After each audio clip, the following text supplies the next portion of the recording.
ಒಂದೂರಲ್ಲಿ ಮೋಹನ್ ಎಂಬ ಒಬ್ಬ ಬಡ ವ್ಯಕ್ತಿ ವಾಸಿಸ್ತಾ ಇದ್ದ. ಮೋಹನ್ ಜೊತೆಗೆ ಅವನ್ ಕುಟುಂಬದಲ್ಲಿ ಅವನ್ ಹೆಂಡತಿ ಆಶಾ ಮತ್ತೆ 5 ವರ್ಷದ ಮಗಳು ನಿಧಿ ವಾಸಿಸ್ತಾ ಇದ್ರು. ಮೋಹನ್ ಒಬ್ಬ ಬಡ ವ್ಯಕ್ತಿಯಾಗಿದ್ದ. ತುಂಬಾ ಕಷ್ಟಪಟ್ಟು ಕೆಲಸ ಮಾಡಿ ತನ್ನ ಕುಟುಂಬವನ್ನ ನೋಡ್ಕೊತಾ ಇದ್ದ. ಒಂದು ದಿನ ಆಶಾ ತನ್ ಮನೆ ಕೆಲ್ಸನ ಮಾಡ್ತಾ ಇದ್ಲು. ಅಷ್ಟೊತ್ತಿಗೆ ಮೋಹನ್ ಗೆಳೆಯ ರಮೇಶ್ ಬಂದು ಹೆದರ್ಕೊಂಡು ಆಶಾಗ್ ಹೇಳ್ತಾನೆ, ಏನಾಯ್ತು ರಮೇಶ್, ನೀನ್ ಇಷ್ಟೊಂದು ಯಾಕ್ ಭಯ ಪಟ್ಕೊಂಡಿದೀಯಾ? ಎಲ್ಲಾನು ಸರಿಯಾಗಿದೆ ತಾನೇ? ನಿಮ್ಗೊಂದು ಕೆಟ್ಟ ಸುದ್ದಿ ಇದೆ ಆಶಾ ಅವ್ರೆ. ನೀನ್ ಏನ್ ಹೇಳ್ತಾ ಇದೀಯಾ? ಬೇಗ ಹೇಳು, ನನಗ್ ತುಂಬಾ ಭಯ ಆಗ್ತಾ ಇದೆ. ನಾನು ಮತ್ತೆ ಮೋಹನ್ ಊರಿನ ಜಮೀನ್ದಾರ್ ಮನೆ ಹತ್ರ ಕೆಲ್ಸ ಮಾಡ್ತಾ ಇದ್ವಿ. ಇದ್ದಕ್ಕಿದ್ದಾಗೆ ಮೋಹನ್ ಚಾವಣಿಯಿಂದ ಕಾಲ್ ಜಾರ್ದ, ಮತ್ತೆ ಭಾರವಾದ ಇಟ್ಟಿಗೆಗಳನ್ನ ಹಿಡ್ಕೊಂಡು ಚಾವಣಿಯಿಂದ ಬಿದ್ದ.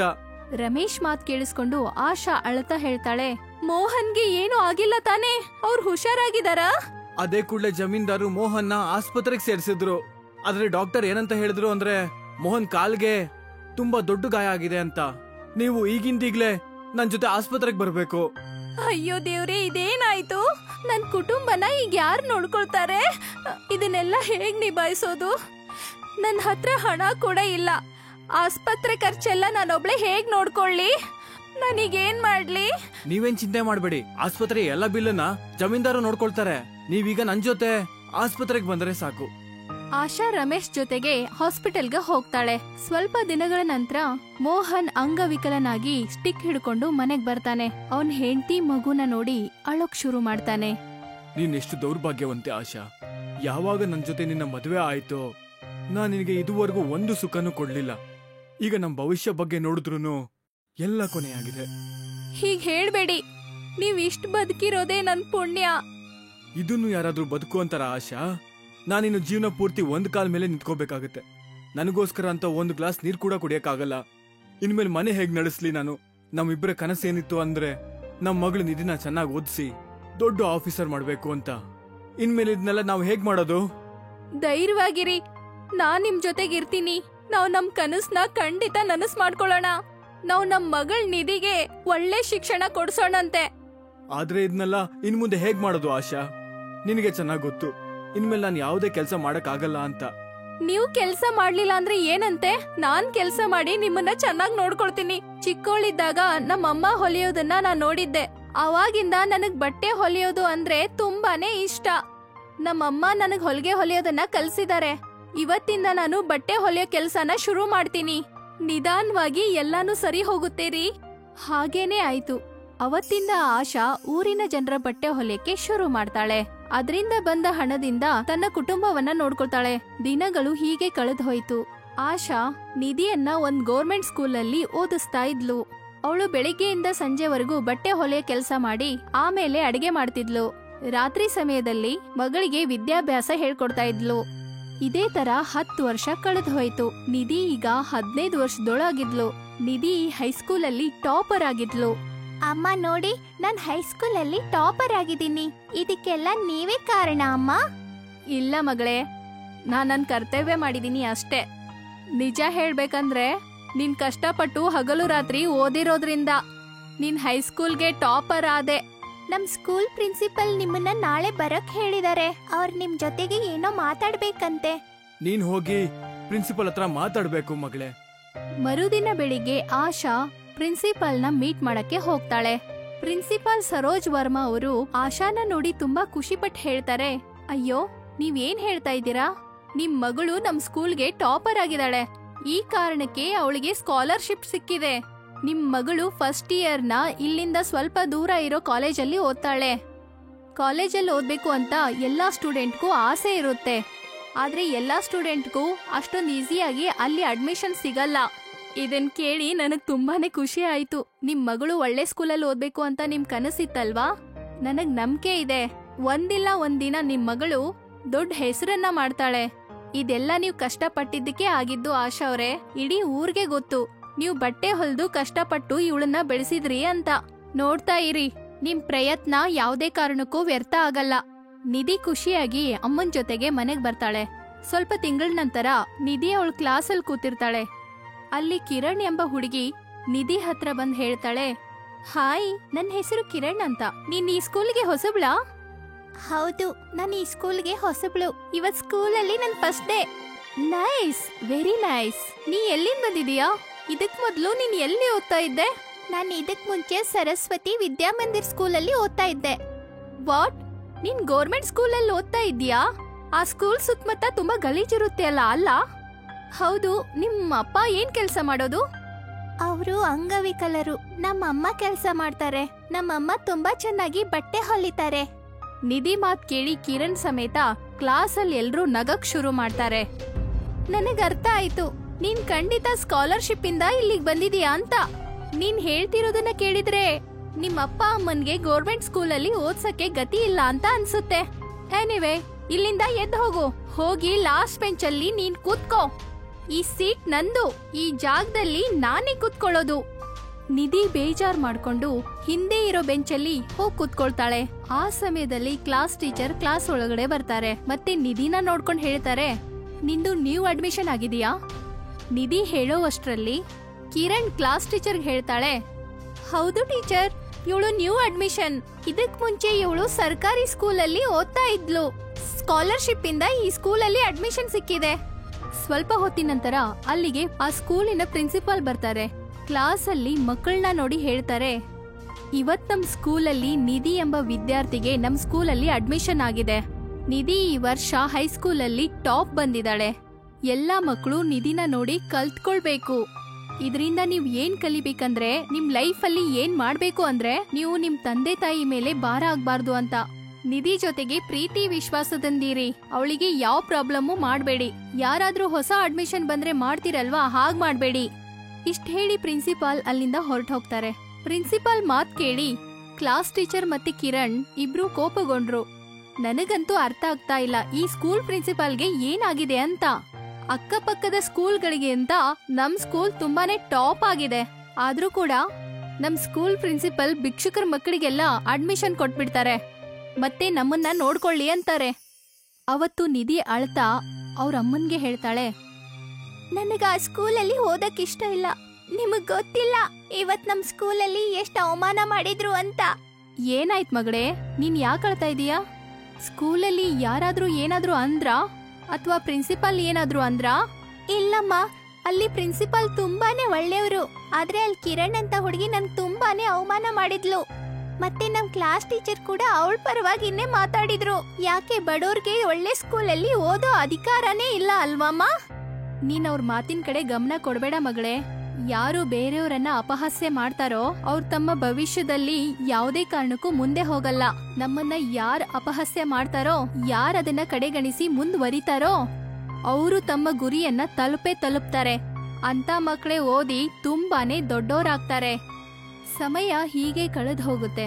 ಸ್ವಲ್ಪ ದಿನಗಳ ನಂತರ ಆನ್ಯುವಲ್ ಫಂಕ್ಷನ್ ಡೇ ಹತ್ರ ಬರುತ್ತೆ. ಸ್ಕೂಲ್ ಕಡೆಯಿಂದ ಅನೌನ್ಸ್ಮೆಂಟ್ ಆಗುತ್ತೆ, ಆನ್ಯುವಲ್ ಡೇಗೆ ಎಲ್ಲಾ ಹುಡುಗಿಯರು ಲೆಹೆಂಗಾ ಹಾಕೊಂಡ್ ಬರ್ಬೇಕು ಅಂತ. ಆದ್ರೆ ಆಶಾ ಹತ್ರ ಅಷ್ಟೊಂದ್ ಹಣ ಇರ್ಲಿಲ್ಲ ಹೊಸ ಲೆಹೆಂಗಾ ತಗೊಂಡು ಅವಳ ಮಗಳಿಗ್ ಕೊಡೋ ಅಷ್ಟು. ಅಮ್ಮ, ನನ್ನ ಆನ್ಯುವಲ್ ಡೇಗೆ ಹೋಗ್ಲೇಬೇಕು. ಆದ್ರೆ ಲೆಹೆಂಗಾ ಹಾಕೊಂಡಿಲ್ಲ ಅಂದ್ರೆ ಒಳಗಡೆ ಎಂಟ್ರಿ ಇಲ್ಲ. ನಾನ್ ಏನ್ ಮಾಡ್ಲಿ? ನಾನ್ ಬೇರೆ ಡ್ರೆಸ್ ಹಾಕೊಂಡ್ ಹೋದ್ರೆ ಎಲ್ರೂ ನನ್ನ ನೋಡಿ ನಗ್ತಾರೆ. ನಿಧಿ ಮಾತ್ ಕೇಳಿಸ್ಕೊಂಡು ಆಶಾಗೆ ಬೇಜಾರಾಗಿ ಅಲ್ಲಿಂದ ಹೊರಟು ಹೋಗ್ತಾಳೆ. ಆಶಾ ಟೆನ್ಷನ್ ಅಲ್ಲಿರ್ತಾಳೆ. ಅವಳು ನಡೀತಾ ಕಾಡು ಒಳಗಡೆ ಬರ್ತಾಳೆ. ಅವಳ ಕಣ್ಣಿಂದ ಕಣ್ಣೀರು ಹರಿತಾನೇ ಇತ್ತು. ಆಶಾಳ ದೃಷ್ಟಿ ಕೆರೆ ಹತ್ರ ಹೋಯ್ತು. ಅಲ್ಲಿ ಒಂದು ಮೊಸಳೆ ಗಾಯಗೊಂಡಿದ್ದ ಜಿಂಕೆ ಹತ್ರ ಹೋಗ್ತಾ ಇತ್ತು. ಅವಳು ತನ್ನ ಜೀವನ ಲೆಕ್ಕಿಸದೆ ಆ ಮೊಸಳೆ ಹತ್ರ ಹೋಗ್ತಾಳೆ. ಮತ್ತೆ ಒಂದ್ ದೊಡ್ಡ ಕೋಲನ್ನ ಎತ್ಕೊಂಡು ಆ ಮೊಸಳೆಗೆ ಹೊಡಿತಾಳೆ. ಸ್ವಲ್ಪ ಹೊತ್ತಿನ ನಂತರ ಆ ಮೊಸಳೆ ಕೆರೆ ಒಳಗಡೆ ಹೋಗುತ್ತೆ. ಸಡನ್ ಆಗಿ ಆ ಜಿಂಕೆ ಆಶಾನ್ ನೋಡಿ ಹೇಳುತ್ತೆ, ನೀನ್ ನನ್ ಜೀವನ ಉಳಿಸಿದ್ಯಾ. ನೀನ್ ತುಂಬಾ ಒಳ್ಳೆ ಮನುಷ್ಯರು ಅನ್ಸುತ್ತೆ. ಮತ್ತೆ ಒಳ್ಳೆ ಮನುಷ್ಯರು ಈ ಪ್ರಪಂಚದಲ್ಲಿ ತುಂಬಾ ಕಡಿಮೆ ಜನ ಇರ್ತಾರೆ. ಜಿಂಕೆ ಮಾತಾಡ್ತಿರೋದನ್ನ ನೋಡಿ ಆಶಾಗೆ ಭಯ ಆಗುತ್ತೆ. ನೀನು ಒಂದ್ ಪ್ರಾಣಿ, ನೀನ್ ಮನುಷ್ಯರ ತರ ಹೇಗ್ ಮಾತಾಡಕ್ಕಾಗುತ್ತೆ? ನಾನೊಂದು ಮಾಯದ ಜಿಂಕೆ. ನೀನ್ ನನಗೆ ತುಂಬಾ ಸಹಾಯ ಮಾಡ್ದೆ. ಈಗ ನಾನ್ ನಿನಗ್ ಸಹಾಯ ಮಾಡ್ತೀನಿ. ನಾನು ನನ್ನ ಮಾಯದ ಶಕ್ತಿಯಿಂದ ನಿನಗಿರುವ ಎಲ್ಲಾ ಕಷ್ಟಗಳನ್ನ ನಾನು ಆಗ್ಲೇ ನೋಡಿದ್ದೀನಿ. ನನಗ್ ಗೊತ್ತಿದೆ ನಿನ್ನ ಪರಿಸ್ಥಿತಿ ಏನು ಅಂತ. ನಿನಗ್ ಅರ್ಥ ಆಗಿದೆ ಅಂದ್ರೆ ಮತ್ತೆ ಹೇಳು, ನಾನ್ ಏನ್ ಮಾಡ್ಲಿ? ನಿಜ ಹೇಳ್ಬೇಕಂದ್ರೆ ನಾನಿವತ್ತು ನನ್ ಮನ್ಸಿಂದ ತುಂಬಾನೇ ಕುಗ್ಗ್ ಹೋಗಿದ್ದೀನಿ. ನೀನೊಬ್ಳು ತುಂಬಾ ಧೈರ್ಯವಂತ ಮಹಿಳೆ. ಧೈರ್ಯ ಕಳ್ಕೋಬೇಡ. ಅಲ್ಲಿ ಹಿಂದೆ ಇರುವಂತ ಮರನ ನೋಡ್ತಿದ್ಯಲ್ಲ, ಅದ್ರ ಕೆಳಗಡೆ ಒಂದು ಮಾಯದ ಪತ್ರ ಇದೆ. ನೀನ್ ಆ ಮಾಯದ ಪತ್ರದಿಂದ ನಿನ್ ಮಗಳಿಗೊಂದು ಲೆಹಂಗಾನ ಮಾಡು. ನಿನ್ನ ಜೀವನನೇ ಬದಲಾಗುತ್ತೆ. ಇಷ್ಟ ಹೇಳಿ ಆ ಜಿಂಕೆ ಅಲ್ಲಿಂದ ಮಾಯವಾಗುತ್ತೆ. ಆಶಾ ನೋಡ್ತಾಳೆ, ಅಲ್ಲಿ ಒಂದು ಮರದ ಕೆಳಗಡೆ ಒಂದು ಸುಂದರವಾದ ಪತ್ರ ಬಿದ್ದಿತ್ತು. ಆದ್ರೆ ಅದು ಯಾವ ಆಂಗಲ್ ನಿಂದನೂ ಪೇಪರ್ ಅನಿಸ್ತಾನೆ ಇರ್ಲಿಲ್ಲ. ತಕ್ಷಣ ಆ ಪೇಪರ್ನ ಎತ್ಕೊಂಡು ಆಶಾ ಮನೆಗ್ ಬರ್ತಾಳೆ. ಬೆಳಿಗ್ಗೆ ಅಷ್ಟ್ರಲ್ಲಿ ಒಂದು ಸುಂದರವಾದ ಲೆಹೆಂಗಾನ ತಯಾರು ಮಾಡಿ ಇಟ್ಟಿರ್ತಾಳೆ. ಅಮ್ಮ, ನೀವ್ ಎಷ್ಟೊಂದ್ ಸುಂದರವಾದ ಲೆಹೆಂಗಾನ ಮಾಡಿದೀರಾ. ನಿಮಗೆ ಈ ಬಟ್ಟೆ ಎಲ್ ಸಿಕ್ತು? ಇದ್ ನೋಡಕ್ಕೆ ಪೇಪರ್ ತರ ಕಾಣಿಸ್ತಾ ಇದೆ. ನಿಧಿ, ಇದು ಪೇಪರೇ. ಇದ್ರ ಬಗ್ಗೆ ನೀನೇನು ನನ್ನ ಹತ್ರ ಕೇಳ್ಬೇಡ. ಹೋಗು, ನಿನ್ ಸ್ಕೂಲ್ ಆನ್ಯುವಲ್ ಫಂಕ್ಷನ್ಗೆ ತಯಾರಿ ಮಾಡ್ಕೋ.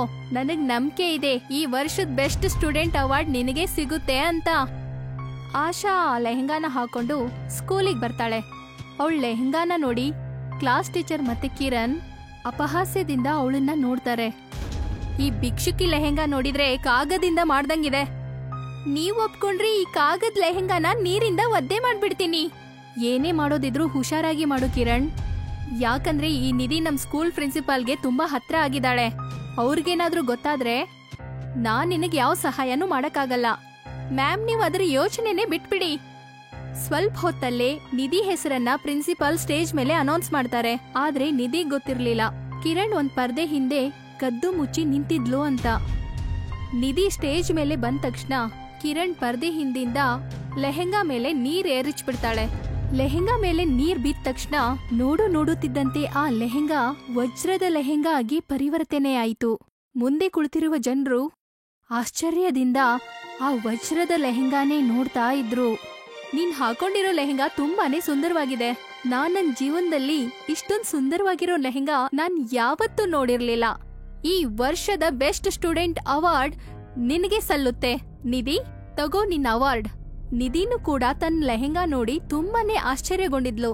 ಆದ್ರೆ ಅವಳು ತನ್ನ ಭಾವನೆನ ಎಲ್ರೂ ಮುಂದೆ ವ್ಯಕ್ತಪಡಿಸ್ಲಿಲ್ಲ. ತಕ್ಷಣವೇ ಒಬ್ಳು ಸುಂದರವಾದ ಯುವತಿ ನಿಧಿ ಮುಂದೆ ಬಂದು ನಿಲ್ತಾಳೆ. ಹಲೋ, ನನ್ ಹೆಸರು ಸೌಮ್ಯ ಅಂತ. ನಾನ್ ಮುಂಬೈಯಲ್ಲಿ ದೊಡ್ಡ fashion designer. Best student award ಸಿಕ್ಕಿದ್ದಕ್ಕೆ ನಿನ್ಗೆ ಕಾಂಗ್ರ್ಯಾಚುಲೇಷನ್ಸ್. Thank you ma'am. ಈ ಲೆಹೆಂಗಾ ತುಂಬಾನೇ ಸುಂದರವಾಗಿದೆ. ನೀನ್ ಇದನ್ನ ಎಲ್ಲಿಂದ ಕೊಂಡ್ಕೊಂಡೆ? ಈ ಲೆಹೆಂಗಾನ ನಮ್ಮಮ್ಮ ಸ್ಟಿಚ್ ಮಾಡ್ಕೊಟ್ಟಿದ್ದಾರೆ. ಇದನ್ನ ಸ್ಟಿಚ್ ಮಾಡಕ್ಕೆ ತುಂಬಾನೇ ಸಮಯ ಬೇಕಾಯ್ತು ಅಲ್ವಾ? ಇಲ್ಲ, ಅವರು ಒಂದೇ ರಾತ್ರಿಯಲ್ಲಿ ಈ ಲೆಹೆಂಗಾನ ಸ್ಟಿಚ್ ಮಾಡಿದ್ದಾರೆ. ವಾಟ್? ಇಂಪಾಸಿಬಲ್! ಹೀಗಾಗಕ್ ಹೇಗ್ ಸಾಧ್ಯ? ಹಾಗಾದ್ರೆ ನಿಮ್ಮಮ್ಮ ತುಂಬಾನೇ ಟ್ಯಾಲೆಂಟೆಡ್ ಆಗಿರ್ಬೇಕು. ಅವರು ಇಲ್ಲಲ್ಲ, ಅವರು ಎಲ್ಲೋ ಇರ್ಬೇಕಾಗಿತ್ತು. ಪ್ಲೀಸ್ ನಿಮ್ಮಮ್ಮನ ನನ್ಗೆ ಪರಿಚಯ ಮಾಡಿಸ್ತೀಯಾ? ಖಂಡಿತ ಪರಿಚಯ ಮಾಡಿಸ್ತೀನಿ. ನಿಧಿ ಸೌಮ್ಯ ಜೊತೆಗೆ ಕಾರಲ್ಲಿ ಕೂತ್ಕೊಂಡು ತನ್ ಮನೆ ಕರ್ಕೊಂಡ್ ಬರ್ತಾಳೆ. ಹಲೋ, ನನ್ ಹೆಸರು ಸೌಮ್ಯ ಅಂತ. ಈ ಲೆಹೆಂಗಾನ ನೀವೇನ ತಯಾರು ಮಾಡಿದ್ದು? ಆಶಾ ಆ ಲೆಹೆಂಗಾನ ನೋಡಿ ತುಂಬಾನೇ ಆಶ್ಚರ್ಯಪಟ್ಲು. ಆದ್ರೆ ಅವಳು ಆ ಸೌಮ್ಯನ ಮುಂದೆ ಏನು ಹೇಳಕ್ಕಾಗ್ಲಿಲ್ಲ. ಹಾ, ಈ ಲೆಹೆಂಗಾನ ನಾನೇ ತಯಾರ ಮಾಡಿದ್ದು. ನಿಮ್ ಲೆಹೆಂಗಾ ಬಟ್ಟೆ ತುಂಬಾನೇ ಚೆನ್ನಾಗಿದೆ. ನನಗೆ ಈ ತರ ಲೆಹೆಂಗಾಗಳು ತುಂಬಾನೇ ಬೇಕು. ನೀವ್ ಅದನ್ನ ಸ್ಟಿಚ್ ಮಾಡ್ಕೊಡ್ತೀರಾ? ಇದಕ್ ನಿಮ್ ಒಪ್ಪಿಗೆ ಇದೆಯಾ? ಅಯ್ಯಯ್ಯೋ, ಯಾಕಿಲ್ಲ, ನಾನ್ ತಯಾರ್ ಮಾಡ್ಕೊಡ್ತೀನಿ. ಸೌಮ್ಯ 50 ಲಕ್ಷ ರೂಪಾಯಿಯ ಚೆಕ್ ಅನ್ನು ಆಶಾ ಕೊಡ್ತಾ ಹೇಳ್ತಾಳೆ, ಇದ್ ತಗೊಳ್ಳಿ 50 ಲಕ್ಷದ ಚೆಕ್. ಈ ತರದ್ ಲೆಹೆಂಗಾನ ನೀವು ನನಗೆ ಮಾತ್ರ ರೆಡಿ ಮಾಡ್ಕೊಡ್ಬೇಕು.